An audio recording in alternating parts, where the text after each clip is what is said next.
Selamat berjumpa kembali. Pada kesempatan ini saya akan menjelaskan beberapa tips membuat artikel untuk manajemen operasional.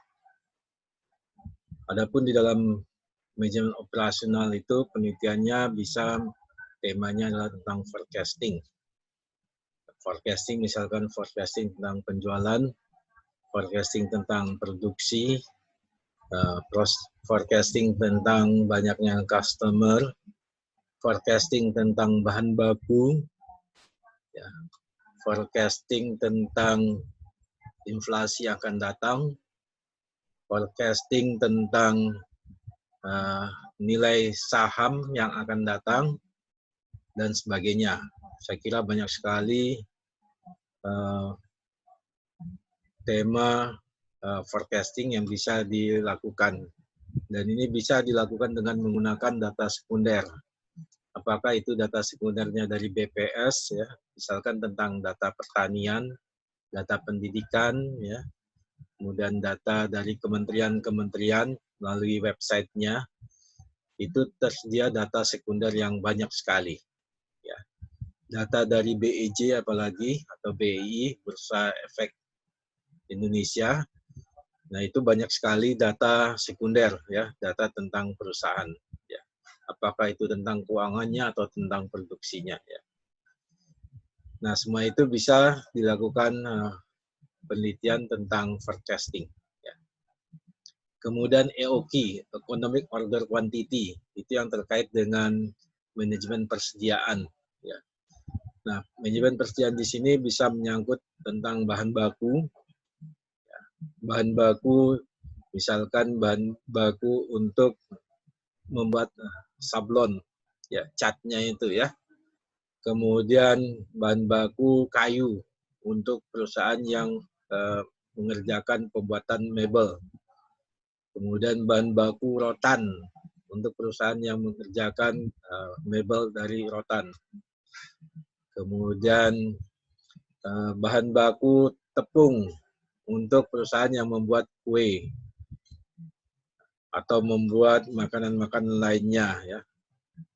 EOQ tentang persediaan beras, EOQ tentang persediaan gula, ya, dari suatu perusahaan atau dari suatu pabrik. Ya. EOQ tentang persediaan jagung, minyak. Ya. Bisa ini EOQ-nya dari perusahaan-perusahaan yang besar-besar, misalkan dari Giant, Alfamart, Alfamidi, dan sebagainya. Itu bisa dilakukan penelitian tentang EOQ. Ya. Kemudian linear programming. Pada linear programming ini mencakup tentang optimasi apa yang positif, optimasi yang maksimum dan minimum. Ya. Jadi optimasi yang maksimum, misalkan tentang profit. Ya. Tentang profit itu banyak sekali, ya. Misalkan pada waktu pembuatan produk umumnya 2 atau lebih produk. Ya. Dari 2 produk saja sudah bisa dilakukan penelitian.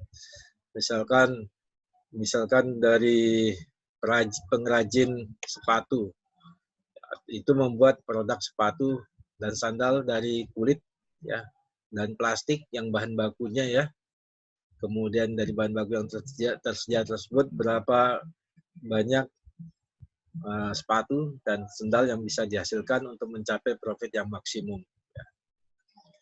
Kemudian pada perusahaan pembuatan kue atau pembuatan roti, yaitu ada beberapa jenis roti menggunakan bahan baku yang sama, yaitu ada tepung, ada gula, dan sebagainya, ya.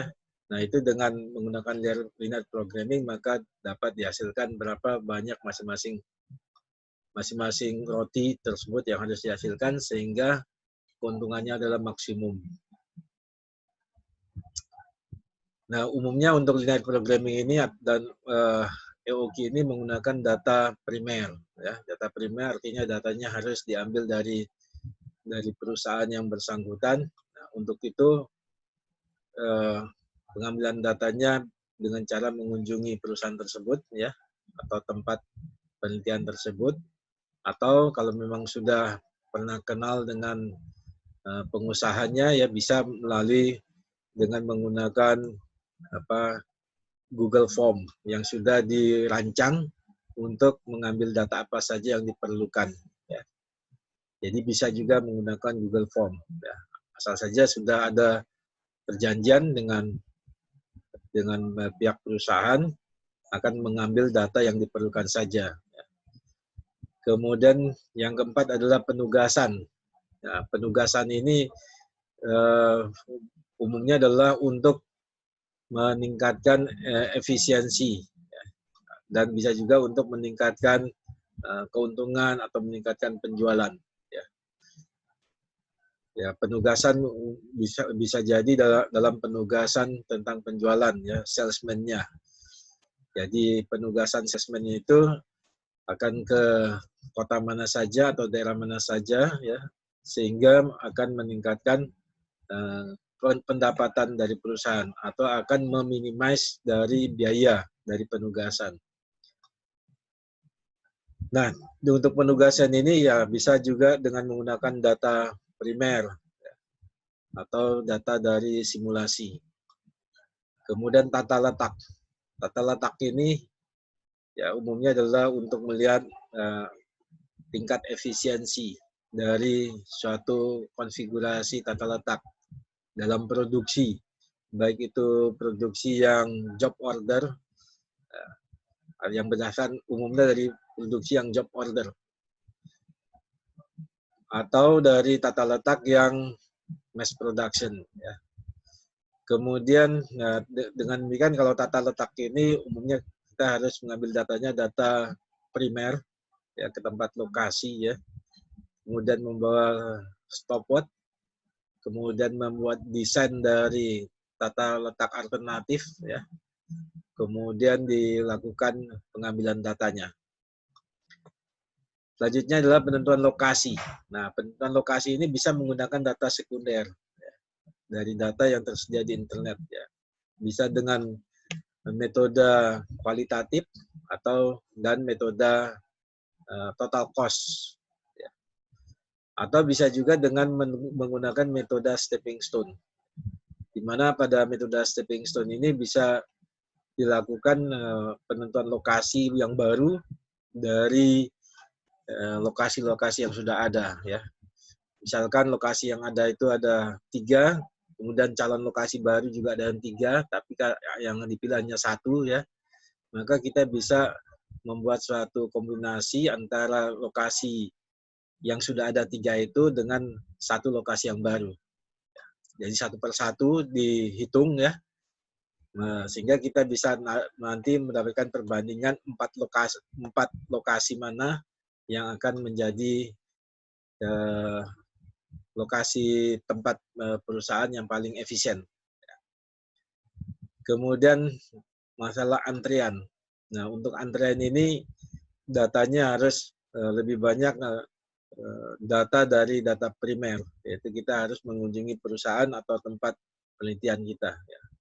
Jadi antrian ini bisa antrian contohnya di McDonald, antrian di swalayan, kemudian antrian pada waktu pembayaran di kasir, ya, atau antrian menunggu pelayanan di rumah makan. Ya. Kemudian BEP. Nah, BEP ini bisa kita melakukan penelitiannya dengan membuat suatu simulasi, ya, simulasi BEP. Dengan demikian kita harus mencari objeknya apa, kemudian biaya-biayanya kita bisa lakukan simulasi dengan yang sangat logik, ya. Kemudian dari biaya yang kita dapatkan tersebut kita hitung BEP-nya, ya. Jadi umumnya BEP ini adalah untuk perencanaan produksi dari suatu produk, ya. Jadi perencanaan BEP atau dari peninjauan BEP dari suatu sistem produksi yang sudah ada, ya. Di mana dari suatu sistem produksi yang sudah ada itu mungkin belum ada perhitungan tentang BEP-nya ya. Kalaupun sudah ada tentang perhitungan BEP-nya, bisa ditinjau kembali tentang BEP-nya. Ya, sehingga bisa dibuat suatu analisa perbandingan antara sebelum melakukan BEP dan sesudah BEP atau perbaikan BEP. Nah, itu kurang lebih ada 8 tema, tentunya tema yang lainnya masih banyak ya. Dan di sini dari tema tadi tersebut akan kita buat penelitian, kemudian kita akan buat jurnalnya. Nah, untuk membuat jurnalnya pada latar belakang itu harus diungkapkan masalah penelitian. Apa masalah penelitiannya ya? Dalam forecasting, di sini saya buatkan dalam bentuk tabel untuk memudahkan untuk melihat permasalahan dari tema-tema tadi. Dalam forecasting biasanya belum adanya dilakukan forecasting. Ya, jadi belum pernah dilakukan peramalan untuk hal-hal yang tadi sudah saya sampaikan. Ya. Kemudian belum menggunakan metode forecasting baru dengan cara mengira-ngira. Ya. Jadi penentuan jumlah produknya, penentuan cost-nya, ya, penentuan profitnya, penentuan jumlah customer-nya, ya, itu masih dengan cara kira-kira. Ya. Jadi itu permasalahan. Nah, permasalahan ini yang kita ungkapkan ya dengan melakukan wawancara atau dengan observasi atau dari data sekunder. Kemudian untuk EOQ permasalahannya umumnya adalah adanya biaya persediaan yang dirasakan cukup besar dari tahun ke tahun atau pada tahun berjalan. Jadi biaya persediaannya cukup besar. Ya. Kemudian adanya pemesanan yang terlalu banyak. Ya. Terlebih lagi adanya barang atau bahan baku di gudang yang masih tersimpan banyak atau sisa banyak. Jadi ini menunjukkan adanya sistem persediaan yang tidak efisien. Ya. Nah, itulah permasalahan yang harus diungkapkan. Dan untuk permasalahan ini tentunya harus dari wawancara atau dari data sekunder. Lanjutnya, permasalahan dalam linear programming biasanya adalah keuntungan yang belum optimum. Nah, untuk keuntungan yang belum optimum ini bisa dilihat dari adanya bahan baku yang masih banyak tersedia. Adanya bahan baku yang terbatas, padahal kemampuan perusahaan cukup besar, namun profitnya belum optimum. Ya. Jadi itu umumnya permasalahan dalam linear programming. Kemudian selanjutnya untuk tema penugasan, itu adanya perencanaan perusahaan yang kurang tepat dalam menempatkan tenaga penjualan atau dosen atau pegawai, sehingga biaya operasional menjadi besar dan profitnya menjadi kecil. Jadi balik-baliknya kembali lagi kepada biaya operasional dan profit.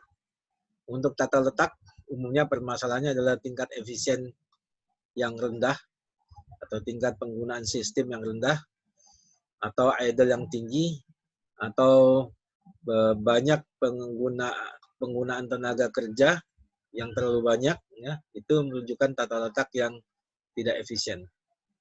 Kemudian untuk penentuan lokasi dengan total cost, itu adanya biaya distribusi yang belum optimal. Kemudian untuk pengembangan lokasi yang baru, ya, itu bisa juga ditentukan lokasi yang baru dengan metode total cost. Untuk antrian, itu permasalahannya umumnya adalah antrian yang terlalu panjang. Ya. Dan umumnya antrian itu adalah tidak boleh lebih dari 5 orang. Ya. 5 orang atau 5 objek. Ya, kalau sudah lebih dari 5 itu sudah termasuk kategori panjang. Sehingga waktu pelayanan yang lama untuk setiap customer. Ya, atau pelayanan dari setiap customer itu cukup lama. Ya. Cukup lama itu bisa lebih dari 5 menit. 5 menit itu bisa dikatakan cukup lama. Nah, itu masalah dalam antrian. Kemudian pada BEP, itu belum adanya perencanaan produksi, walaupun yang sangat sederhana. Jadi BEP ini umumnya adalah untuk perencanaan produksi yang sangat sederhana. Ya. Atau untuk perencanaan penjualan. Ya. Untuk perencanaan penjualan, di mana operasionalnya adalah membeli barang yang sudah diproduksi, kemudian menjual kembali barang tersebut. Jadi adanya perencanaan yang belum dilakukan dengan perhitungan BEP. Nah, permasalahan-permasalahan tadi itu harus didukung oleh penelitian sebelumnya yang mengalami masalah yang sama. Jadi kita harus mencari jurnal yang menggunakan metode atau tema yang sama dan masalah yang sama. Minimal didukung oleh 3-5 artikel. Apakah itu jurnal nasional maupun jurnal internasional.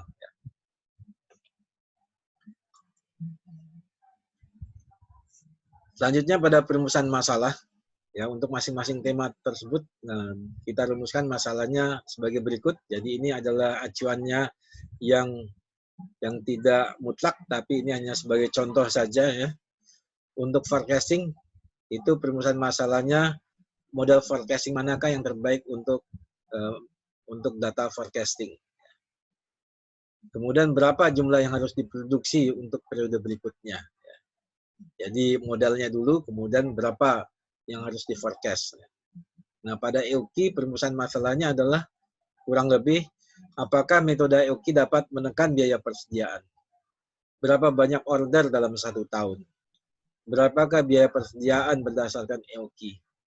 Berapa persen penghematan biaya dengan menggunakan EOQ. Kapan melakukan reorder point. Untuk linear programming, perumusan masalahnya adalah sebagai contoh saja, apakah profit dapat ditingkatkan? Apakah sisa bahan baku dapat diminimasi? Bagaimana kombinasi produk untuk mencapai profit yang maksimum? Selanjutnya, untuk tema penugasan, perumusan masalahnya adalah bagaimana pembagian tugas sales atau dosen atau pegawai yang efektif agar biaya yang dikeluarkan adalah minimum. Bagaimana pendapatan atau profit yang maksimum dengan melakukan pembagian tugas yang tepat. Untuk tata letak, perumusan masalahnya adalah bagaimana tata letak yang efisien. Berapa tingkat efisiensi tata letak yang baru. Berapa tingkat idle dari tata letak yang baru. Mungkin bisa ditambahkan berapa banyak operator untuk tata letak yang baru.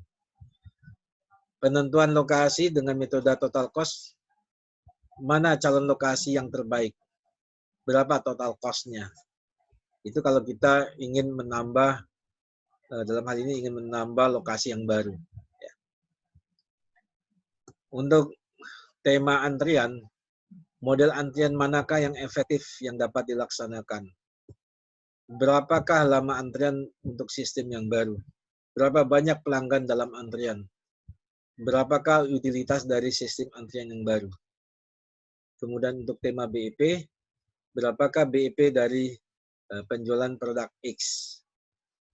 Itu dalam bentuk kuantitasnya, Q-nya, atau dalam bentuk total biayanya atau total uangnya. Selanjutnya dilanjut dengan tinjauan pustaka. Pada tinjauan pustaka, kita gunakan teori-teori yang terkait dengan manajemen operasi yang digunakan. Ya. Jadi kalau misalkan tentang forecasting, berarti teori-teori tentang forecasting. Lebih khusus lagi, kalau misalkan itu menyangkut time series, berarti tentang time series. Kalau menyangkut yang cross section, ya berarti teori-teori yang terkait dengan cross section. Nah, untuk teori-teori itu kita bisa ambil dari mengacu pada buku referensi terbitan 10 tahun terakhir ya. Buku referensi 10 tahun terakhir. Ya, 3-5 buku. Ya, baik nasional maupun internasional. Ya. Kemudian dari e-book, itu adalah 10 tahun terakhir, 3-5 e-book. Selanjutnya, referensi kita adalah dari penelitian terdahulu dengan tema yang sama. Dari jurnal nasional, 3-5 jurnal, yaitu pada 10 tahun terakhir, dan jurnal internasional 3-5 jurnal internasional dari 10 tahun terakhir. Ya. Diusahakan jurnal dengan tema yang sama.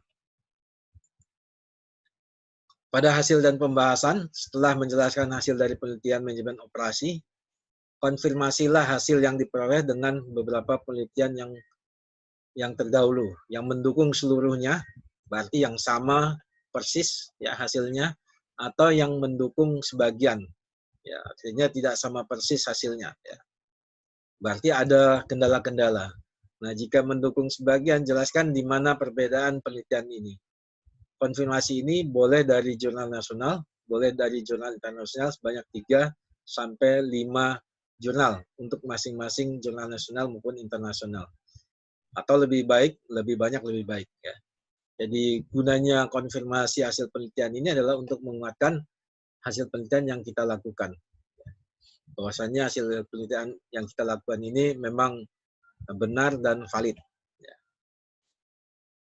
Pada kesimpulan dan saran, simpulkan apa yang didapat dari penelitian ini, terutama yang terkait dengan perumusan masalah dan tujuan penelitian. Di kesimpulannya adalah kalau misalkan EOQ, berarti berapa banyak biayanya, berapa banyak frekuensinya, kapan melakukan ROP, ya, kemudian berapa persen efisiensinya dari biaya sebelumnya. Ya. Untuk saran, sebaiknya saran yang terkait apakah hasil penelitian ini bisa membuat peningkatan pada efektivitas, efisiensi, atau produktivitas dari objek penelitian. Ya. Jadi tergantung dari masing-masing tema yang dibicarakan dalam artikel penelitian. Nah, pada daftar pustaka, dengan demikian kalau dari awal sampai pembahasan, daftar pustaka yang terkait bisa jadi antara 18 sampai 30 referensi. Bisa lebih tentunya. Dan ini sudah cukup kuat dan sudah bisa dinilai artikel yang cukup baik. Ya. Gunakanlah Mendeley untuk membuat sitasi dan daftar pustaka. Ya. Dan ketika membuat tulisan, jangan terlalu banyak copy paste tentang suatu istilah atau suatu definisi, ya. Tapi coba dilakukan parafrase. Parafrase itu artinya adalah mengubah suatu paragraf dengan kalimat kita sendiri, ya, tanpa mengurangi isi dari kalimat yang kita copy atau yang kita ambil, ya. Jadi jangan melakukan copy paste, tapi lakukanlah parafrase. Nah, selanjutnya banyak halaman untuk membuat suatu artikel, umumnya antara 6 sampai 10 halaman, ya. Bahkan ada yang 4 halaman, ya. Jadi buatlah artikel penelitian itu jangan terlalu panjang, ya. Jadi artikel itu adalah 6 sampai 10 halaman. Demikian tip yang bisa saya sampaikan untuk membuat artikel penelitian untuk bidang manajemen operasi. Semoga bermanfaat.